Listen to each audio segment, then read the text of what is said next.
मान्यवर बार्शी नगर परिषद बार्शीचे माननीय नगराध्यक्ष ॲडव्होकेट आसिफभाई तंबोळी, तसेच माहेर हॉस्पिटलचे ओनर डॉक्टर दीपक जगताप साहेब आणि त्याच्यानंतर बार्शी जनता टाईमचे संपादक माननीय संतोष सूर्यवंशी सर आणि तसेच आपल्या जगताप केमिस्ट्री क्लासेसचे आपले लाडके केमिस्ट्रीचे सर जगताप सर, या सर्वांचा मी त्या ठिकाणी आभारी आहे. त्यांनी या ठिकाणी हा कार्यक्रम राबवलेला आहे. आणि तसेच आपल्या महाराष्ट्राचे जनता राजे शिवछत्रपती यांच्या चरणी मी नमस्कार टाकून पुढचं मी भाषण जे आहे प्रस्तावित ते करतो. ह्याच्यामध्ये असं आहे की आज आपण रविवारी आपले जे HSC बोर्ड आणि त्यानंतर जे आपलं MST CET मध्ये जे गुणवंत विद्यार्थी आलेले आहेत त्या गुणवंत विद्यार्थ्यांचा आज आपण या ठिकाणी सत्कार समारंभ ठेवलेला आहे. त्यासाठी आपल्याला हे उपस्थित असणारे अध्यक्ष आणि मान्यवर आहेत. याच्यामध्ये मी सर्वांना असं सांगू इच्छितो की या सर्वांचे आत्ता तुम्ही मार्क्स ऐकले असतील. या सर्वांनी वर्षभर खूप कष्ट केलेले आहेत. तसंच आमचं या ठिकाणी त्यांनी बोलणंही भरपूर खाल्लेलं आहे. बोलणं खाल्ल्यानंतर त्यांनी त्याच्यावरती अभ्यास करून कष्ट करून एवढे मार्क्स मिळवलेले आहेत. यांच्यामध्ये त्यांचाही सिंहाचा वाटा आहे. असं नाही की आमचाच फक्त त्याच्यामध्ये आहे. विद्यार्थी त्याच्यामध्ये त्या ठिकाणी 100% त्यांचं कष्ट आहे.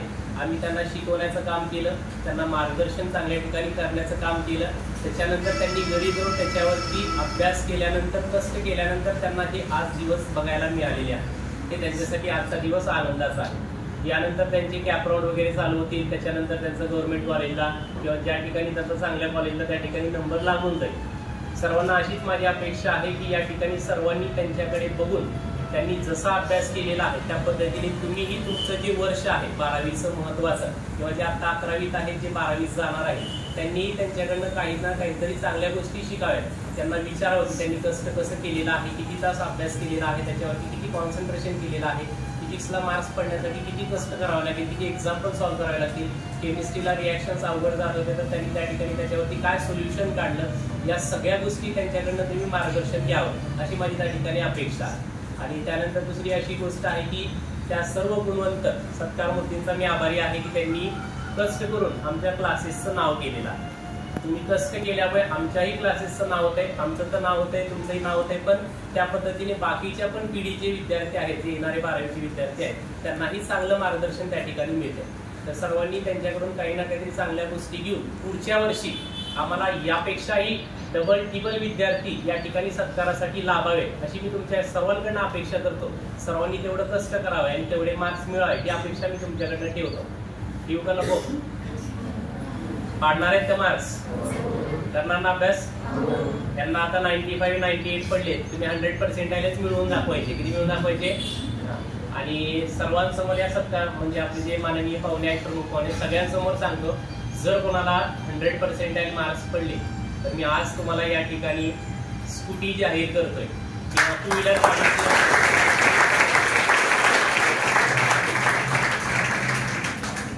इथून पुढे जे विद्यार्थी 100% मार्क घेतील, 1 असेल, 2 असेल, 3 असेल, त्या सर्व विद्यार्थ्यांना त्या ठिकाणी आपल्या क्लासच्या तर्फे 2 व्हीलर गिफ्ट दिला जाते. ठीक आहे?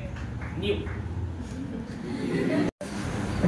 आदरणीय मोदी सर आणि जगताप सर यांच्या आज या क्लासेसच्या माध्यमातून या क्लासेसमध्ये विद्यार्थ्यांचा सत्कार आयोजित केलेला आहे.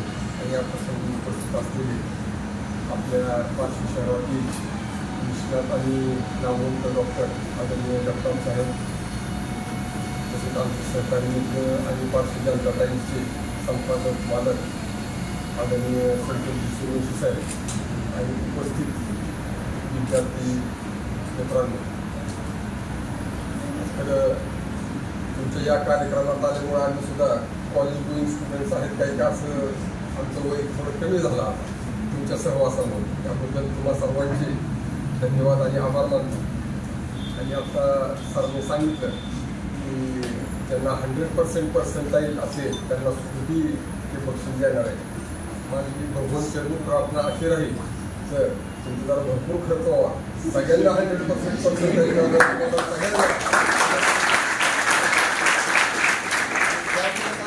सगळ्यांना आवर्जून बोलवा आणि त्यावेळेस आवर्जून उपस्थित राहू.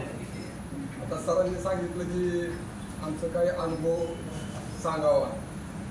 मित्रांनो, 10वी झाल्यानंतर मी सुद्धा 11वी 12वी सायन्सला ॲडमिशन घेतलेली होती. असू नका फक्त आणि 12वी झाल्यानंतर पुन्हा आर्ट्समध्ये आलो. BA मध्ये म्हणजे कॉलेजमध्ये फर्स्ट आलो. BA नंतर प्राध्यापक व्हायची संदर्भ इच्छा होती, परंतु आमचे वडील हे वकील असल्यामुळं, आणि वकील हा एक नोबेल प्रोफेशन असं मानलं जातं सर. म्हणजे आमचं डॉक्टर साहेब वकील व्यवसाय हा सुद्धा म्हणजे equally competent medical profession, Nobel profession असल्यामुळं आम्ही LLB पुण्याला सिम्बायसिसमध्ये गेलो. तरी म्हणजे फर्स्ट क्लासमध्ये पासून बार्शी कोर्टामध्ये प्रॅक्टिस केली. तर या निमित्ताने एवढं सांगू इच्छितो की मार्क्स मिळवणे वगैरे सर, तुम्ही प्रत्येकाने हार्डवर्क जर केलं, डिव्होशन करून कुठलंही जर काम केलं तर nothing is impossible in this world. सगळ्यांनी हार्डवर्क केलं तर नक्कीच यश आपल्याला मिळत असतो. आणि तसं हार्डवर्क डिव्होशन करून आपण अभ्यास करावा. आणि अजून एक नम्रतेची विनंती, सर्व पालकांनी सरांनी त्या तुमच्याकडनं अपेक्षा ठेवलेली असतील. तुम्ही तुमच्या हार्डवर्कमध्ये कधी कुणी कमी करत नसतो, परंतु शेवटी मार्क्स पडताना कुणाला जास्त कुणाला कमी पडत असतात. तर त्याच्यामुळं कुणी डिप्रेशनमध्ये जाऊ नका, नाराज होऊ नका, एवढीच मी विनंती करतो. कारण जीवन हे अमूल्य आहे. तर पुढच्या तुमच्या भविष्यासाठी मी तुम्हाला खूप खूप शुभेच्छा देतो. Wish all the best in your life, in your future and in your career. Thank you very much. आदरणीय व्यासपीठ, जगताप सर आणि VIP क्लासेसचे मोठे सर आणि इथे तुम्ही जमलेले सर्व विद्यार्थी आणि त्यांचे पालक, सर्वप्रथम तुम्ही आदर देऊन मला इथं आज बोलवलं त्याच्याबद्दल तुम्हा सर्वांचे मनपूर्वक आभार.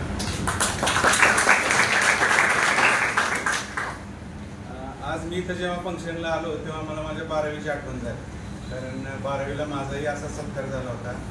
शिवाजी कॉलेजचा विद्यार्थी आणि भुजबळ क्लासेस म्हणून त्यावेळेसचे फेमस क्लासेस, त्यांच्या क्लासेसमध्ये आता संस्कार झाला. पण एवढं भव्य दिव्य झाला नव्हता. आम्हाला एक पुष्पगुच्छ गुलाबाचं फूल दिलं होतं. असे फोटो काढणारे कोणी नव्हतं. एक कॉमन फोटो काढला आणि घरी पळाला.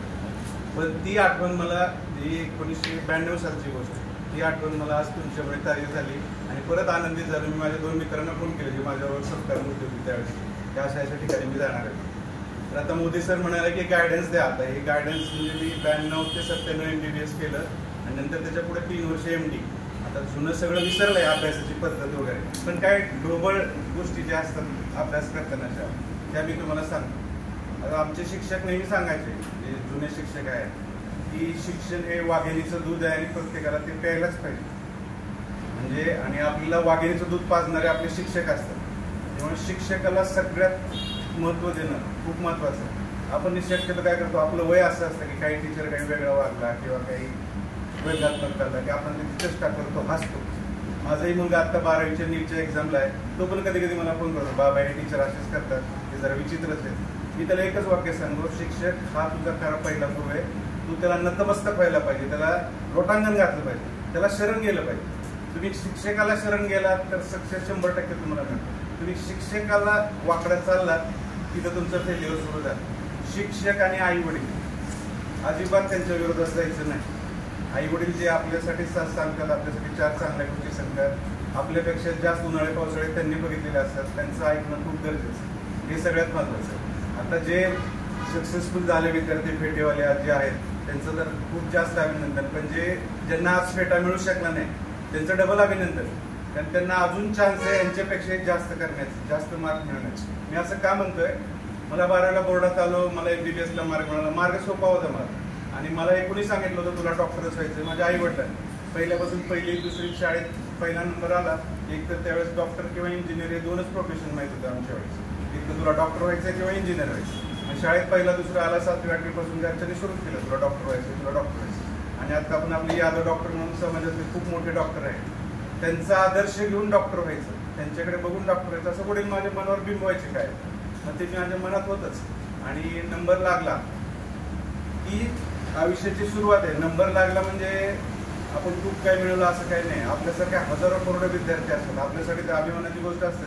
मग तिथं कुणी थांबून चालत नाही की आता मी माझ्या प्रोफेशनल कोर्सला ॲडमिशन घेतलं किंवा इंजिनिअरिंगला ॲडमिशन घेतलं किंवा काय B फार्मसीला ॲडमिशन घेतलं, D फार्मसी घेतलं. तिथं थांबून चालत नाही. तुम्हाला प्रत्येक वेळेस प्रत्येक वर्षी कष्ट करावंच लागतं. कष्टाला पर्याय नाही.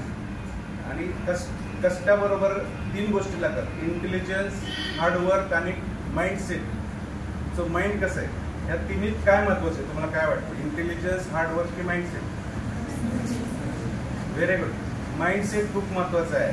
कितीही पेपर तुमच्यासमोर अवघड आला, वाचलेला जरी नसला आणि तुम्ही माइंडली जर काम असाल, बंधू भगिनीनं प्रमाणाचं माझं वेळ तर बंधू आणि भगिनीनं आज आपण या ठिकाणी यशवंत गुणवंत विद्यार्थ्यांचा सत्कार करण्यासाठी जमलो. गेल्या वर्षी हे जे फेटे झाले आहेत त्यांनी खूप बोलणं आमचं खाल्लं बरं आहे आणि त्यांनी आज यश संपादित केलं. काय काय विद्यार्थ्यांना तर आम्ही हाकलून उठ बाहेर हो ह्या भाषेत बोललो बरं आहे आणि त्यामुळे आज एक त्यांनी चांगली यश संपादित केलं. जास्त काय बोलत नाही तर आपल्या पुढच्या वर्षी आता मी काही स्कूटी देणार असं म्हणणार नाही, कारण अध्यक्षांचे मोदी सर त्यांनी स्कूटी द्यायचं फायनल केलं आहे. आता माझ्या भावाने दिल्यानंतर एकाच घरातून 2-2 स्कूट्या जातात, खर्च बरं. त्यांनी सांगितलं त्यांनी स्कूटी देतील. त्यांनी सांगितलं जेवढ्याही विद्यार्थ्यांना 100 मार्क ते सगळ्यांना स्कूटी आहे बरं आहे. तर सगळ्यांनीच आता मलाही थोडंसं जास्त काम करावं लागेल, जास्त टेस्ट वगैरे घ्यावं लागतील, जास्त तुमच्याकडे अभ्यास करून द्यावा लागेल आणि पुढच्या वर्षी इथं न कार्यक्रम देता स्कूटी द्यायचं म्हणजे ग्राउंड द्यावं लागेल. यशवंतराव हॉलमध्ये आपण पुढच्या वर्षी हा कार्यक्रम घेऊ. एवढं बोलतो मी माझी भाषण संपतो.